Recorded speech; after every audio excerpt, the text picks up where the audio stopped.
Greetings to my fellow peace blunderers, and today we're talking about a topic that is perhaps not as educational as most of my previous ones, but is so thought-provoking and is so fun I just couldn't resist. And I was actually yesterday years old that I found out that it was even a thing. Yes, as you can judge by the title above my head, today we're talking about the theoretically fastest possible stalemate in all of chess. And this is why I'd like to give a lot of credit, and by that I mean a huge metric ton of credit to a brilliant chess mind called Samuel Lloyd. Now, Samuel Lloyd was a decent American chess player. He was more renowned, though, for composing puzzles. In fact, his contemporaries called him the Prince of Puzzlers, so great he was.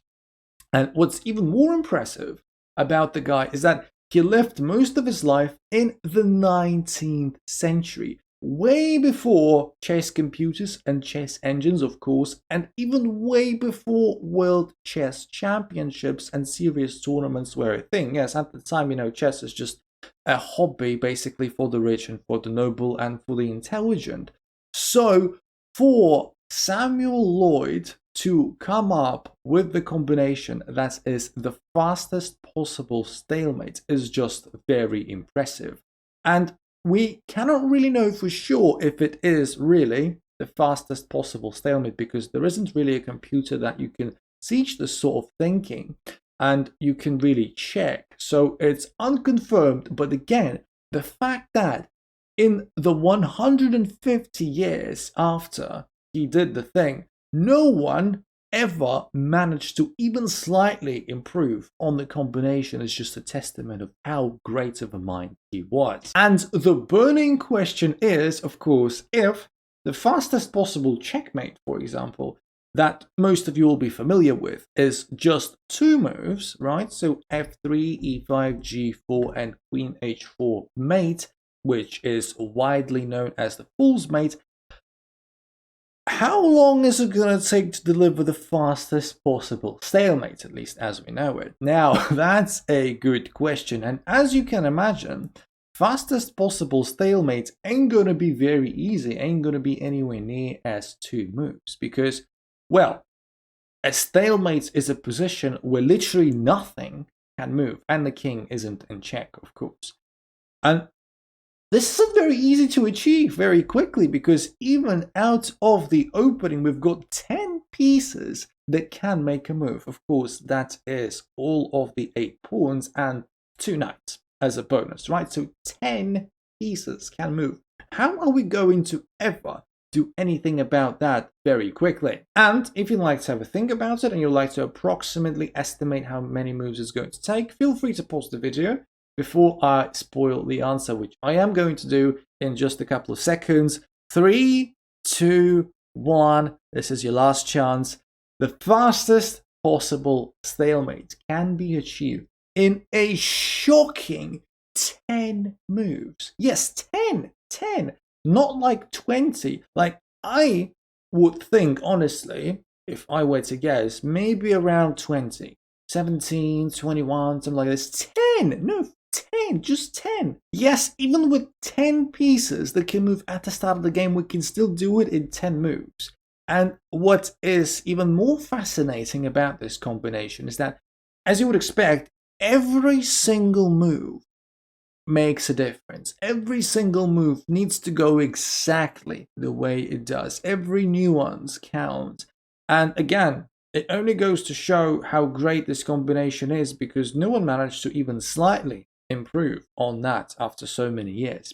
And let's get into the combination now, shall we? So we are starting with e3, and again, e3 is imperative, not e4, and I'm about to explain a bit later why not e4, e3. e3 aims at liberating the queen, first and foremost, and the main idea is going to be to basically activate the queen, and the queen then starts gobbling up piece after piece after piece after piece, so that there are fewer pieces on the board and it's easier to achieve stalemate. Now, I have to throw a bit of a disclaimer here. This is not a position that makes sense, right? This is a hypothetical where both sides, white and black, work towards the same goal. This is not something that is sensible chess. This is basically, a puzzle, right? And this is why a5 is the response to e3. And it will make sense very, very soon. Queen h5, a terrible move. If you play it in a real game on move 2, Queen h5, the way with Queen attack, very popular at the beginner level, but really not recommended. Not recommended at all. Now Black responds with Rook a6.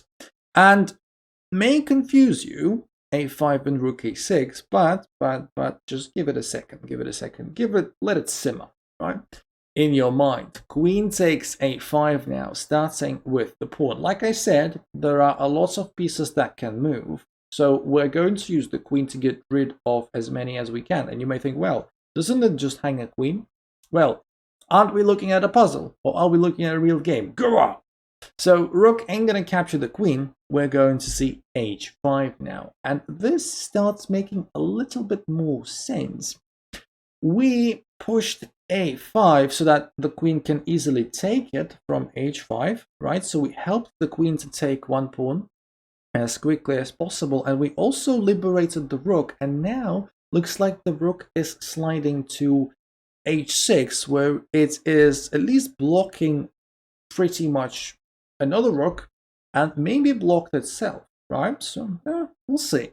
Queen takes c7. Queen is going to be capturing piece after piece again, hangs the Queen, but who cares?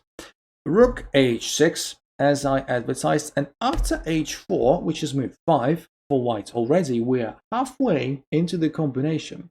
As Bon Jovi say, we're halfway there. We can start to say, right, so this is all blocked up. So this pawn doesn't need to be captured on h5 because it's blocked. And these rooks are very close to being blocked themselves. Yes, this one still has the 6th rank, but it can be solved. This rook is almost a hostage, still has one square, but just one. And now move 5 for black is an otherwise terrible move. Never play f6. And funnily enough, this combination is just like a medley of shockingly bad moves. E3, Queen h5 on move 2, f6, but it makes perfect sense for our combination. Now, to just backtrack a little bit, if you are told to find the fastest possible stalemate, you may probably think that the best idea to do it is to just never move any of these 3 pawns and never move the king, right? So everything is blocked up. But if you think a bit farther, it actually doesn't make any sense whatsoever, because if you want to achieve stalemates, you need to, get rid of these pawns, because if any of the pawns can move forward, it's not going to be stalemate. So you either need to capture them or you need to block them. And when they move forward, they will eventually make space for the king, which is another bit of trouble. Even if you try to block these pawns with like these moves, f4, d4, e4, etc., it's going to take too much time, right? So this is going to take another 10 moves and unlikely going to help. So f6 isn't actually, detrimental to our strategy. Making space for the king, for the black king, is actually going to help us big time. We're about to see why. Queen takes d7 check, again hanging the queen, this time in 4 different ways. But takes another pawn off the board, fewer pieces to care about. King f7. And with king f7, we can now start to see the pattern, right? Don't forget that this king side is getting more blocked by the move, right? So bishop, as long as none of this moves, will never be able to move. The knight, forget about it. So these pieces have been taken care of, pretty much. And it looks like this is the side of the board, that we're playing on. The queen is just going to try and take as much as it can here and block as much as it can on the king side. So, very interesting. Queen takes b7, takes another pawn, and now a crucial queen d3 again. The queen cannot go to any other square other than d3, and you're about to see why. You may have even guessed why d3 exactly. We're not taking the queen. We're not interested in that. Taking another piece with our queen, relentlessly rampaging through the board with queen takes b8. Makes perfect sense again to capture these pieces as well, because let's face it, the knight is not going to get blocked, because if we go back, how are you going to block this knight? It's not easy to do, and it's already move 7. So yeah, you're going to take it. You can't block it. You can't block the bishop as well. So it looks like we're going to capture it the next move. Spoiler alert. And now the logical continuation to queen d3 is queen h7. Congratulations to you if you thought of that. Blocking up that king side even more. Now with this move, we blocked this rook entirely at the game. This rook still has the square, but you know, you wait for it. And yeah, our strategy, bishop takes c8, sorry, queen takes c8, of course, take everything here and block everything here. Makes perfect sense. And we're just 2 moves away. 2 moves away we are. Well, 1 move away technically, well, it doesn't matter. And you can probably guess by now what these moves are. Since we are trying to block everything up on the king side, if we try to come up with the most sensible move, we'll probably find it, which is king g6. With the king on g6, it blocks 2 more pieces, in fact 3 more pieces, because the pawn on g7 could also move, now it can't. And again, let's just do an overview of what can move and what cannot move, right? None of this can move, the knight cannot move, the bishop cannot move, the pawn cannot move, this pawn cannot move. The only 3 pieces left, we're so close, that can move are this pawn, of course, can go forward, this can go forward, and the king can go to these 2 squares. And we are just 1 move away from the end of the combination. And you can again try and figure out which move it is. It's a fascinating one. 1 move, instant stalemate, stops every of the 3 pieces from ever moving, and that is queen e6. Stalemate, right? Stalemate, because we just took the only 2 squares that the king could go to.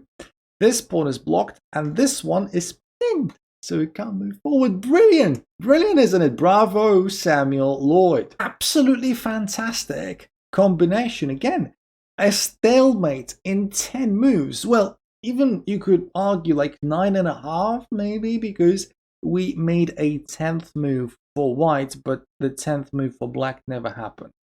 And yeah, we just cleared everything up here. We blocked everything up here. Awesome. Brilliant. And this combination, you could argue that, okay, so it's not going to be very practical. Of course, we will never see that on the board, and this will never happen because it just doesn't make sense. Pieces and queens were hanging left, right, and center, and no one did anything about it. At the same time, when you think about it, coming up with this sort of combination takes such a deep understanding of the geometry of the board, how pieces function, and how they move around. For example, even the first couple of moves I think are absolutely understated and are absolutely brilliant. The fact that we need to move to a5 first simply to allow a5 to be taken as fast as possible by the queen, simultaneously opening up the rook and allowing it to move there, and it blocks up there. Like, how you come up with that from nothing, especially at the time when Samuel Lloyd lived, is just fascinating to me. It's just genius. And yeah, that's basically it. And let me know in the comments below if your guess was anywhere close to the actual answer. And if you just so happened to find this video useful, please like and subscribe. I stream Tuesdays, Thursdays, and Sundays, so please check my streams out on YouTube when they do come out. Find me on chess.com, join our Discord, all that good stuff, and I'm going to talk to you very soon, my favorite unintentional gambiteers. Love you all. See ya in the next one.